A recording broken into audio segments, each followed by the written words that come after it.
Welcome to the Roberts Law Office Injury Podcast. Kentucky attorney Jeff Roberts has over 25 years of experience. He'll provide answers to your questions related to personal injury and automobile accidents, workers' compensation claims, and Social Security disability benefits. Let's join Jeff for this episode. Friends, welcome back to the podcast. We have attorney Jeff Roberts here in the studio again, and today we're going to talk about what happens if your workers' compensation claim gets denied. Jeff, welcome back, guy. Good morning, Jim. How are you? But I'm here bright and early. Glad to see you. Glad to get started with you. So, obviously, with your long history of doing workers' compensation benefit claims, this is bound to happen. That at some point, somebody's going to call and say, "Hey, I got injured on the job, but the company and the adjusters are denying my claim. What do I do?" So let me turn it over to you, and let's kind of walk everybody through what their options are and why that sometimes happens. It happens. It happens actually fairly frequently with some employers. There's one employer that I know of that I think they deny more claims than they accept initially on, and then have people submit the bills to their health insurance and short-term disability. And a lot of times with that employer, when we get involved in the case, they change their tune during the litigation, but for some reason they do that for cost purposes, I'm assuming. But you do see claims denied by the workers' compensation insurance carriers on a consistent basis. And there's a variety of different reasons why the carrier may deny a workers' compensation claim. Probably the majority of the reason why I see carriers denying claims are stating that the injury is not a work-related injury, that it is a pre-existing condition that the person had, or an age-related condition that the person had, and that the work activities did not cause the problems. I know we've recently talked about pre-existing active versus pre-existing dormant in an episode not too long ago. Yeah, that was actually episode 30. And for the listeners, I'll actually put a link to that episode in the show notes for this one. So if you're listening to this podcast, you happen to notice a bunch of paragraphs down below, you'll see a quick link back to episode 30 that talks about that, because that's a crucial determination. Correct. It is, and that's probably the at least numbers-wise what I see the most on why a claim is denied. And there's a variety of ways around that. Now, frankly, if it is truly a pre-existing active condition, if you'd had a herniated disc that was diagnosed and the doctor recommended that you have surgery for that disc 2 weeks before you lifted a box at work, and now and then you lift a box at work and have a temporary increase in pain, you may have a temporary aggravation of the pre-existing condition, but the condition was already there, the surgery was already needed, the lifting didn't cause a herniated disc in that setting. That's probably a legitimate basis for denying as pre-existing active. What I see more frequently is a person had surgery 15 years previously, have not been treated for that condition for a long period of time, lift something heavy at work, have a sudden onset of pain, new onset of pain that they have not had recently or for the last several years, and then have a recurrent disc herniation or something of that nature. And the carrier denied as pre-existing active because you had problems 15 years ago, that's not a legitimate denial. And I don't guarantee any results in a litigated matter, but I've been successful in having those type of denials overturned in a lot of cases throughout my career. And go ahead. Well, one of the things I keep hearing you talk about is that's what they do up front. So again, if you're listening to this and you have a letter that says, "Hey, we're denying the claim," the game's not over. I mean, you're in the first inning. The game's not over. That's just more of a posturing, or that's more of a delay. You really kind of need to get an attorney involved and let him or her, let Jeff, walk through this process with you and explain what's going on, and then possibly actually take the case and push forward. Yes, absolutely. Don't lose heart. I mean, don't lose heart. It's just the first inning. Exactly. And if your claim is denied for whatever reason, the claim may be denied. If you think you truly suffered a work-related injury, then you need to seek out an attorney who's familiar with workers' compensation. If it's a Kentucky claim, seek out a Kentucky attorney like myself who does a lot of workers' compensation. If it's another state, seek an attorney licensed in that state who handles the workers' compensation cases, and let them look at it, let them talk to you about your situation to see if it's a legitimate denial or not.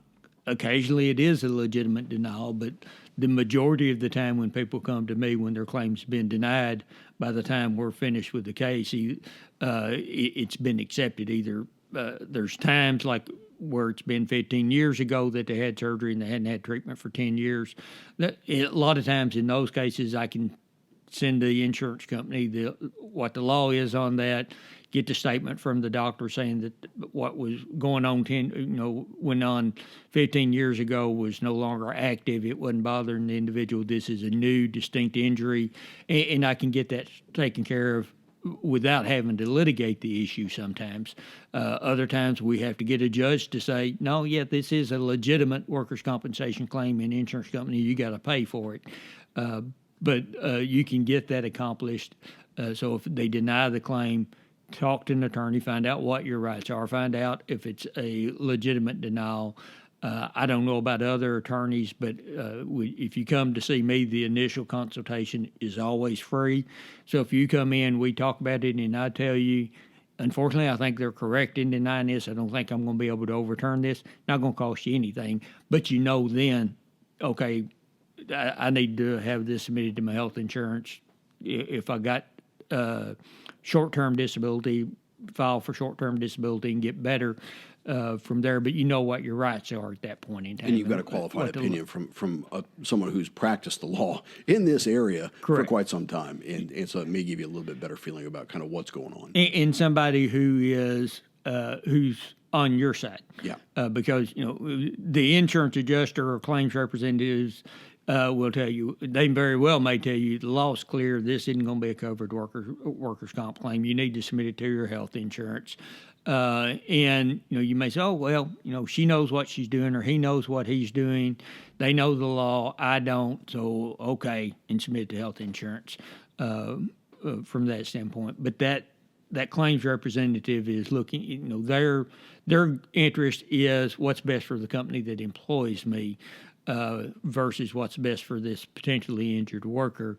So going to an attorney that's got your best interest at heart is going to be the smart thing to do. And attorneys that handle workers' compensation claims, we handle those on a contingency fee basis.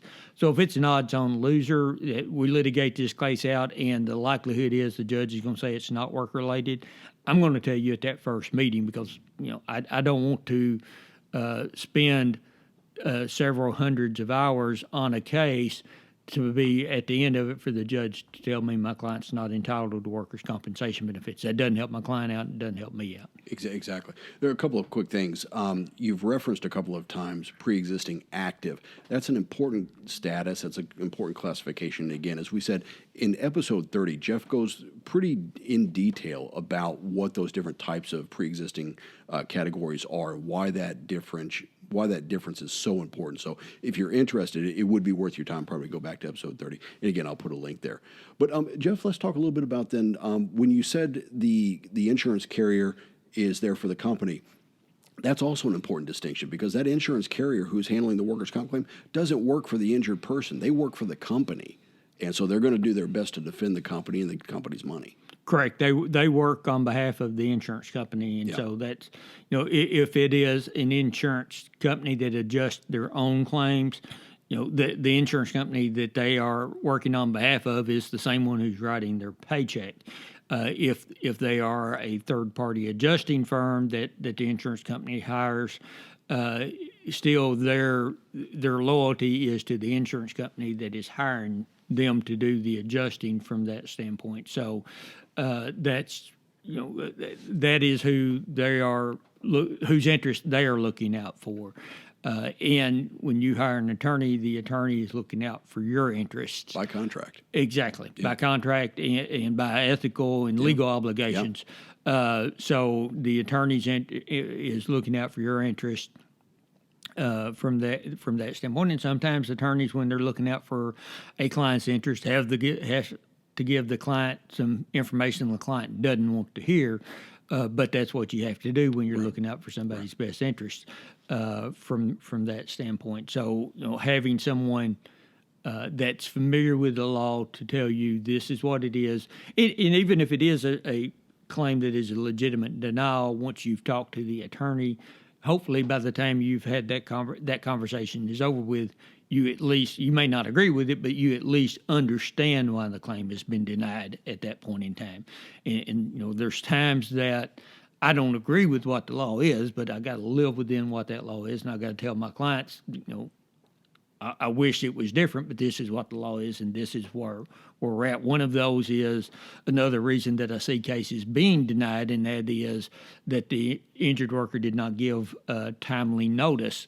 We've talked about that many times. Yeah. To the employer. Kentucky law says that when you're injured on the job, whether it's an occupational injury, an occupational disease, hearing loss claim, any of those types of claims, you have to give notice as soon as practical after you are aware that you suffered a work-related injury. Now, if it's a traumatic injury, it's pretty obvious when you need to be giving notice. If you lift a heavy box and you have a sudden onset of pain, you need to be giving notice. If you're working at a factory and you get hit by a forklift, obviously when that occurred, you need to be giving notice. In what I see people do frequently is they think, okay, this is just a strained muscle, no big deal. I'm not going to go report to my supervisor every time I have a little strained muscle or a scratch. I'll put an ice pack on it, some Tylenol or something like that, Yeah. and I'll be fine. But then it persists. Exactly. I go home, I'll go home and rest. Tomorrow I'll be fine, or over the weekend and I'll be fine. And then it lingers and lingers. And finally they say, after a month, it's still there. So, well, maybe I need to go get this checked out. And then they go to the doctor and find out that they actually have an injury, significant injury that's going to require medical treatment.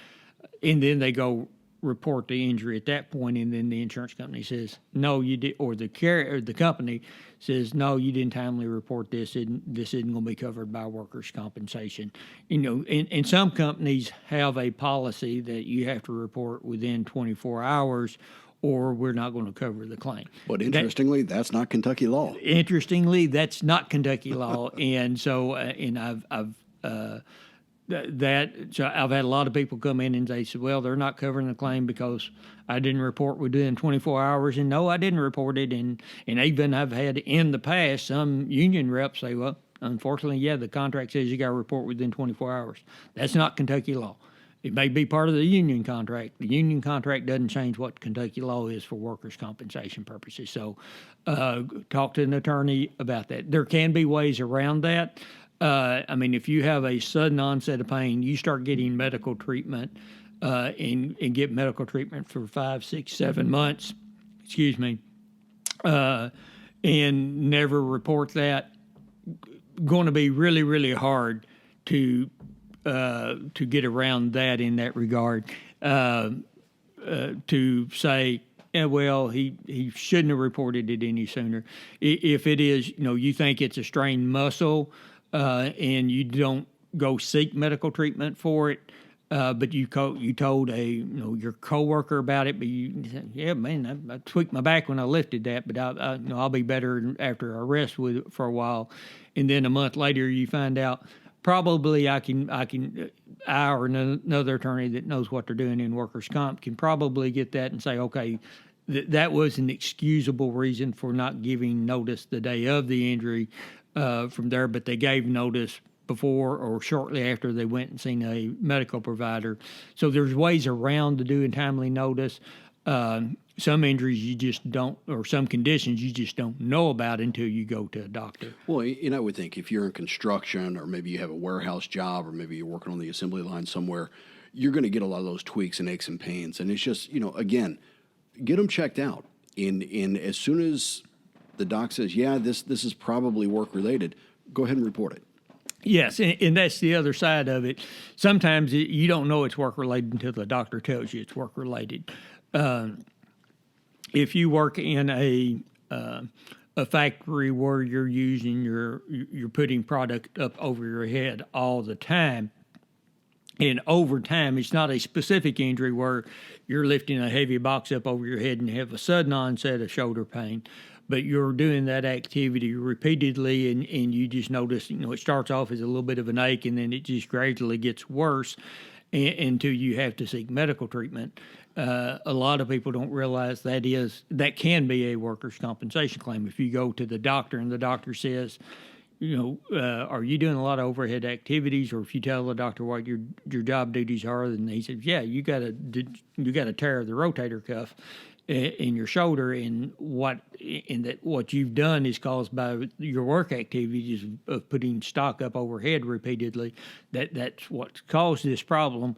Give notice then, because you didn't know you had a work-related. That's the first time you knew you had a work-related injury. And that's called, and we've talked about these before, that's called a cumulative trauma injury or a wear and tear injury.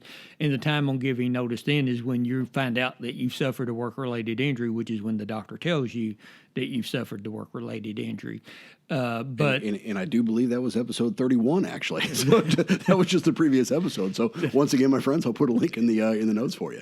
And I've had carriers deny, saying, well, this person said when they went to the doctor, they'd been having this problem for 6 months. It's just been gradually getting worse, which is what you typically see is something like that in the office notes of a doctor for a cumulative trauma or wear and tear injury. And so, if they deny it for that reason, getting that overturned is probably going to be not too difficult from that perspective. So we've talked about, sometimes it's the employer and the workers' comp adjuster kind of posturing and bluffing a little bit. Sometimes they want to see, do you really mean it? So they're going to deny it, make you work for it a little bit. Sometimes it's a pre-existing, which may actually be legit.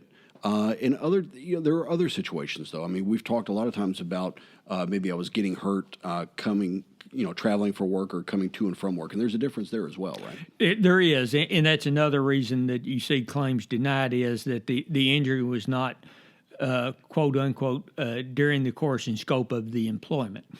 And that can be tricky at times if you're traveling. If you're at the facility you work at, I practice in Murray, Kentucky, so I'm going to use a local employer. If you're at Pella and you lift one of the windows to move it and you have a sudden onset of pain, clearly that's during the course and scope of your employment. If you are a construction worker, and your employer requires you to report to the main office, and then they direct where you go to work for that day.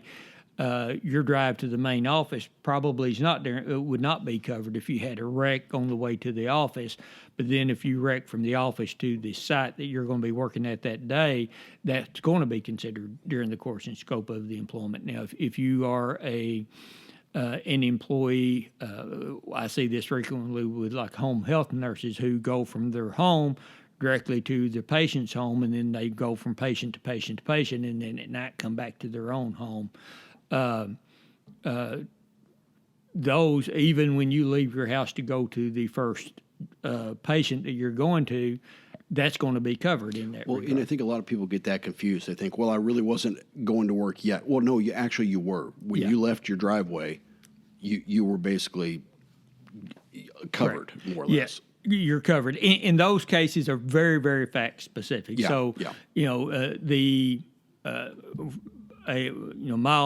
My work is done here in my office. If one of my paralegals is driving from their home to our office and they have a wreck, not covered. But if I have them,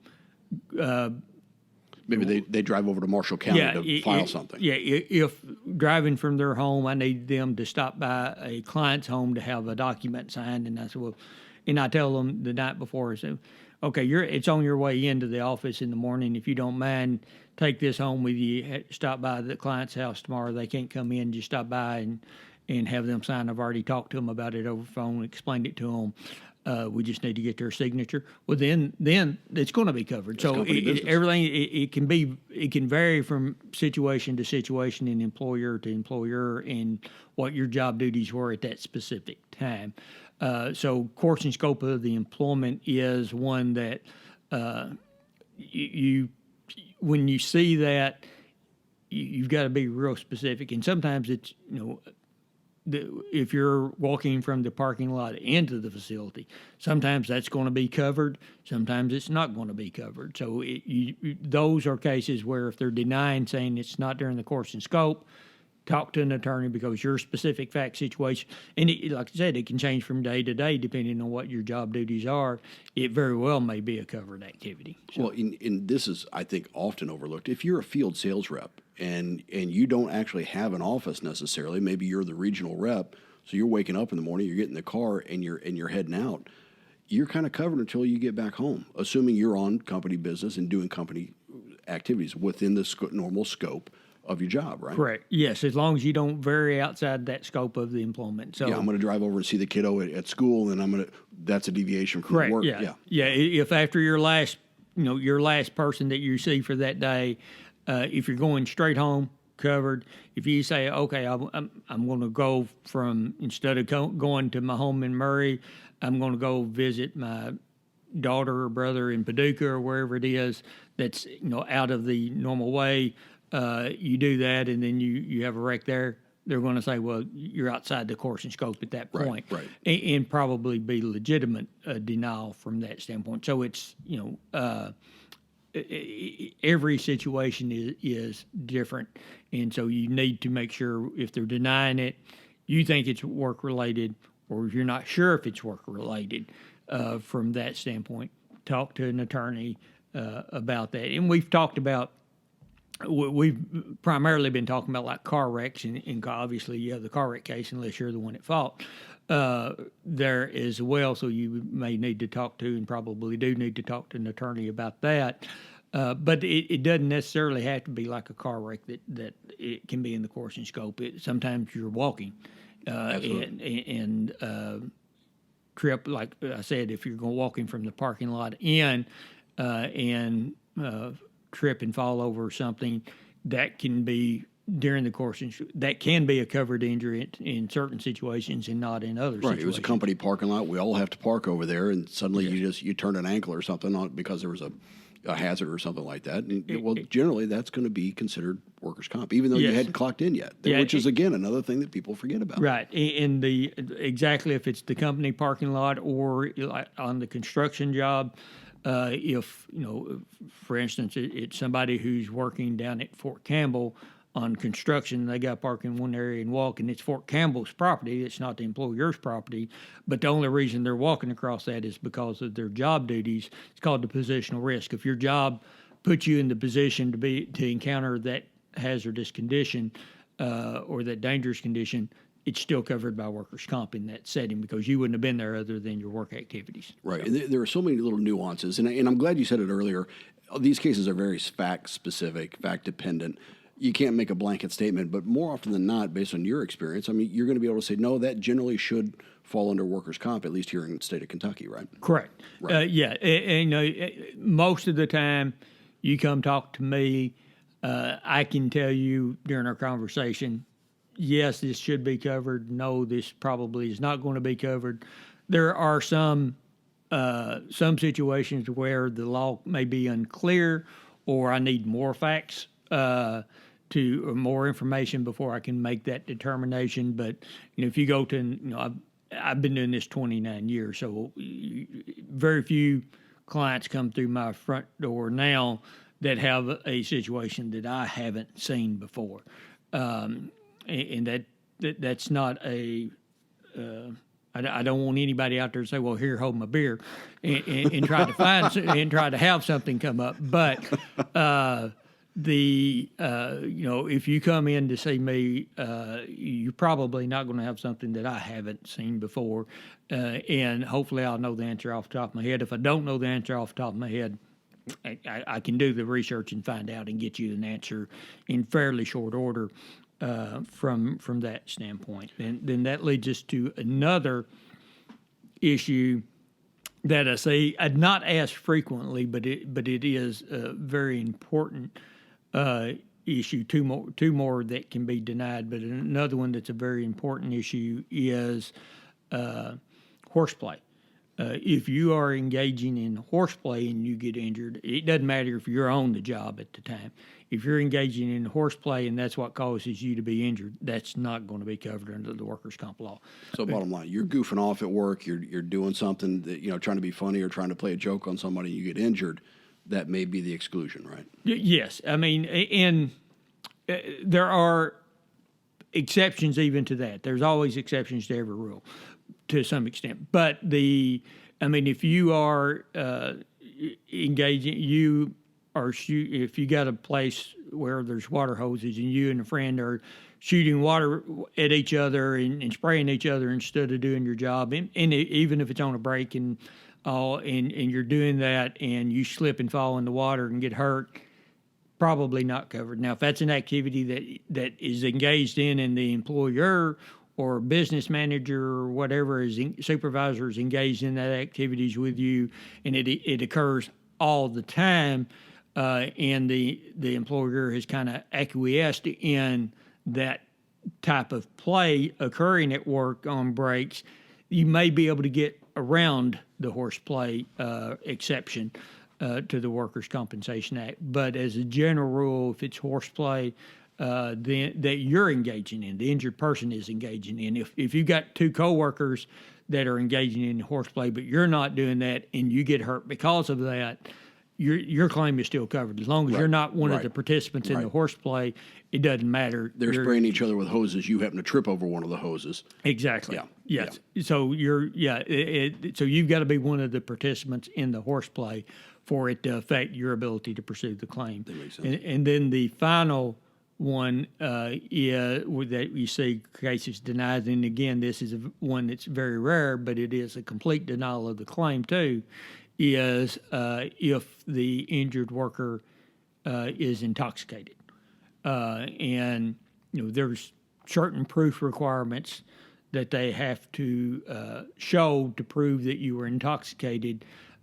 They changed the law in 2018 that at least the way the law reads, in my opinion, is they're required to have a blood test to show the intoxication, not a urine test.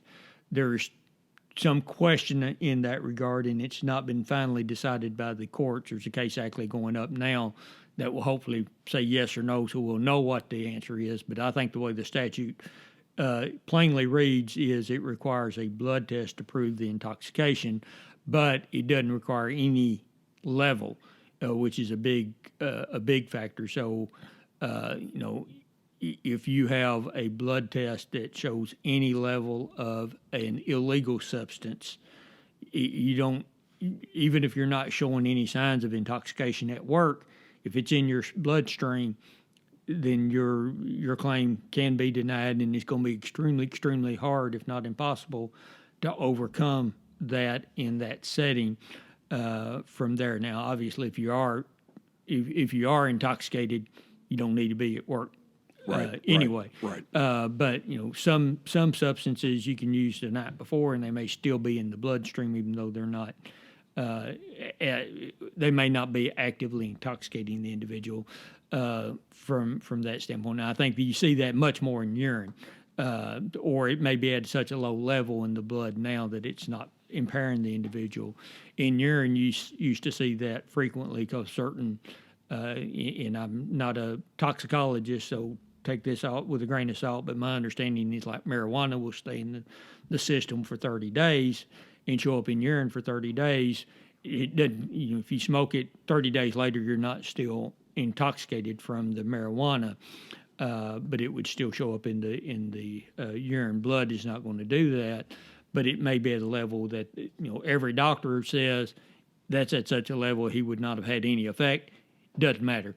If it's in the system, then it's going to knock you out. It could be a disqualification. Correct. Yeah. If it's a prescription medication, as long as it's in therapeutic levels, you're fine. So you don't have to worry, I've got a pain prescription, I'm taking that and I'm going to work. Is that going to cause me not to be able to pursue a workers' comp claim? No. as long as it's in therapeutic levels and you're taking it as prescribed, you're fine. That's not going to knock you out of eligibility for workers' compensation benefits. And I thought we had talked about this on a very early podcast about the chemical abuse and self-medication and things like that. But let me ask you this: if I show up to work and let's say I go out at lunch, have a couple, and maybe I'm over the limit when I come back to work. So yes, by definition, I'm intoxicated, but then I get hit by a fork truck. Am I still denied a claim? I mean, the intoxication had nothing to do with the impact from the fork truck. And I know I'm throwing me a curveball here, but I'm just, the law is so specific, and it has to be. But I mean, there are a lot of different factors that can come into this. And I know we said if it shows up in the blood, you may be done. Is that always the case, though? It is. The reason I hesitate in giving a answer is because you said alcohol. Yeah. And the statute, there's also a question on whether the statute applies to alcohol or not, because the statute says an illegal substance or if I recall correctly, a prescription substance greater than prescribed. Alcohol is not an illegal substance if you're over 21, and alcohol is not a prescription substance. So at least some take the position that alcohol, that if you're intoxicated by alcohol at work, that the way the statute reads, it's not, that doesn't prohibit you from being able to pursue the claim. I think that's going to be, at least my expectation is the courts are going to say the statute's poorly worded, but clearly the legislature did not intend that people who are drunk on the job can have a claim, and people who smoked marijuana the night before and who aren't having any real effect from it because it's so low don't have a claim. But right. But I want to go with the marijuana for your instance. If you smoke marijuana the night before, and like I said, every doctor says, and you go to work the next day, it's at such a low level that every doctor says, no, it's not intoxicating to you. You're doing your job, and the forklift operator has a medical event that causes them to pass out. They run into you while you're at your job site. The way the statute is written, you do not get to pursue that workers' compensation claim. Right. Because of the way that statute's written. Very poorly written statute. And in fact, I've said this before at a legal seminar, because after the statute was written back in after it passed in 2018 and before it actually became effective, I spoke at a legal seminar about the 2018 changes to the Workers' Compensation Act. We actually ran video of that. Yes. Yeah. And one of the things I discussed is the way this statute is written is if somebody, a coal miner, took their wife's, they had a headache and their wife had a Loratab prescription, and they took a Loratab pill of their wife's before they went into work, and then they had coworkers and the next day they started coughing and went to the doctor for coworkers pneumoconiosis or black lung. Yeah. And they did a blood test, and it shows that they had the Loratab in their blood system. Loratab doesn't cause lung problems. Coal dust does. But the way this statute is written is they couldn't have a claim for coworkers pneumoconiosis. Now, will the court interpret it that way? No, we don't know until somebody until it's challenged at some point in time. But it's it's just a poorly written statute the way it's written, and it's going some ways it can be interpreted to prohibit claims that should never be prohibited, and in some ways it's going to be interpreted to allow claims. Could be interpreted to allow claims that frankly shouldn't be allowed, because if you're drunk on the job and you stick your hand in the machine because you're intoxicated and get hurt, that shouldn't be a workers' comp claim, in my opinion. And so, how it's going to come down, we're going to have to wait till the Supreme Court plays it out. And not unfortunately, it's just a good thing is in my 29 years, it's been very rare that over that entire period of time that I've seen intoxication defenses. I've seen some legitimate ones. I've seen some that were not legitimate ones. over that. And until 2018, they had to actually show that the person was impaired and it played a role in the work injury. Now you don't have to show played a role. You just got to show they had it in their bloodstream. But because it is such a rare event, it could be years down the road before it ever comes up to the point that it gets to the Supreme Court, so we know exactly how they're going to interpret the statute. Right. I think at the end of the day, it's a complicated area of the law, but the big thing is don't assume you don't have a claim. Correct. You know, I would think that regardless of the situation, you need an informed opinion. And a lot of times that's you don't necessarily have to wait on the company doctor. You need to go out and see your attorney and get your attorney looking at the situation and provide some advice. Jeff, if they want to call you, what is the best way for them to get in touch with you?